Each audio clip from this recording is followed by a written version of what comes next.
जम्मू कश्मीर के पहलगाम में चरमपंथी हमले के एक दिन बाद भारत ने पाकिस्तान के खिलाफ कई फैसले लिए।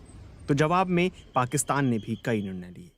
ऐसे में सवाल उठता है कि इन फैसलों के बाद दोनों देश और आगे जाएंगे या पीछे मुड़ने की गुंजाइश है। पाकिस्तान सिंधु जल संधि को स्थगित करने के फैसले को ज्यादा गंभीरता से ले रहा है। पाकिस्तान के पत्रकारों और विश्लेषकों का कहना है कि अगर भारत पानी रोकता है तो यह एक तरह से जंग का ऐलान है।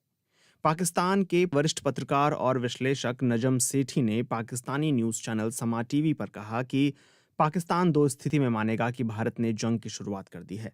एक तो पानी रोककर और दूसरा कराची पोर्ट को ब्लॉक करना। पाकिस्तान इन दोनों स्थिति को एक्ट ऑफ वॉर के रूप में लेगा और ऐसे में हमारे पास अधिकार हैं कि परमाणु हथियार का इस्तेमाल कर सकें। नजम सेठी कहते हैं कि भारत कराची पोर्ट को ब्लॉक कर देगा तो सारा पाकिस्तान ब्लॉक हो जाएगा, लेकिन अगर जंग होगी तो हमारी एक और नीति है। वो है हम परमाणु हथियार किस स्टेज पर इस्तेमाल करेंगे। इसके दो लेवल हैं। एक है हमारी फौज की बॉर्डर पर ही शिकस्त हो जाती है और ऐसा लगे कि हिंदुस्तान की फौज भीतर तक आने वाली है, ऐसे में हम परमाणु हथियार का इस्तेमाल कर सकते हैं। दूसरी स्टेज ये है कि हिंदुस्तान की फौज पाकिस्तान के किसी इलाके पर कब्जा कर लेती है तो हम परमाणु हथियार का इस्तेमाल कर सकते हैं। हम परमाणु हथियार का इस्तेमाल पहले नहीं करेंगे, इस बाध्यता से भी बंधे नहीं हैं।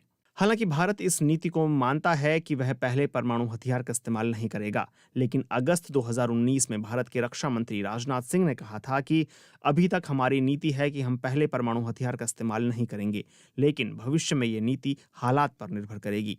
पाकिस्तान के लिए सिंधु जल संधि का पानी उसके लिए लाइफलाइन की तरह है और कराची पोर्ट का ऑपरेशनल रहना भी कुछ ऐसा ही है। ऐसे में भारत के साथ तनाव की घड़ी में पाकिस्तान को इन दो बातों की चिंता सबसे ज्यादा सताती है। नजम सेठी कहते हैं कि भारत पानी को रातों रात नहीं रोक सकता है। भारत को पानी रोकने में कम से कम 5 से 10 साल लगेंगे। अगर भारत इस फैसले को अमल में लाता है तो चीन भी भारत के साथ ऐसा कर सकता है।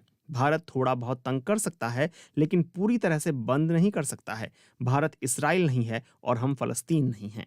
क्या वाकई पाकिस्तान सिंधु जल संधि को निलंबित करने और कराची पोर्ट को ब्लॉक करने को एक्ट ऑफ वॉर के रूप में लेगा? इस पर रक्षा विश्लेषक राहुल बेदी कहते हैं कि पाकिस्तान के जनरल खालिद किदवई ने ऐसा ही कहा था। पाकिस्तान के लिए दोनों लाइफलाइन हैं। सिंधु जल संधि का पानी अगर पाकिस्तान को नहीं मिलेगा तो वहां की अर्थव्यवस्था तबाह हो जाएगी और कराची पोर्ट को भारत ने ब्लॉक कर दिया तो पाकिस्तान बिल्कुल डिस्कनेक्ट हो जाएगा। कराची पोर्ट से पाकिस्तान का हुक्का पानी चलता है।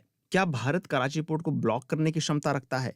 इस पर राहुल बेदी कहते हैं कि भारत की नौसेना अभी बहुत अच्छी स्थिति में है और उसके पास इतनी क्षमता है कि कराची पोर्ट को ब्लॉक कर दे। वहीं भारत में पाकिस्तान के उच्चायुक्त रहे अब्दुल बासित का कहना है कि अब पाकिस्तान 1971 वाला नहीं है और जंग के नतीजे कुछ और होंगे। राहुल बेदी से यही सवाल पूछा गया कि पाकिस्तान 1971 की तुलना में कितना बदल गया है, तो वो कहते हैं कि पाकिस्तान 1971 वाला नहीं है तो भारत भी नहीं है, लेकिन ये बात सच है कि 1971 में युद्ध का नतीजा जितना भारत के पक्ष में था उतना अब नहीं होगा।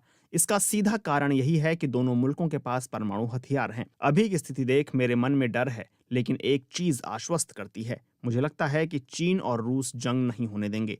रूस भारत के साथ रहेगा और चीन पाकिस्तान के साथ, लेकिन इन दोनों देशों के लिए रूस और चीन आपस में नहीं लड़ेंगे।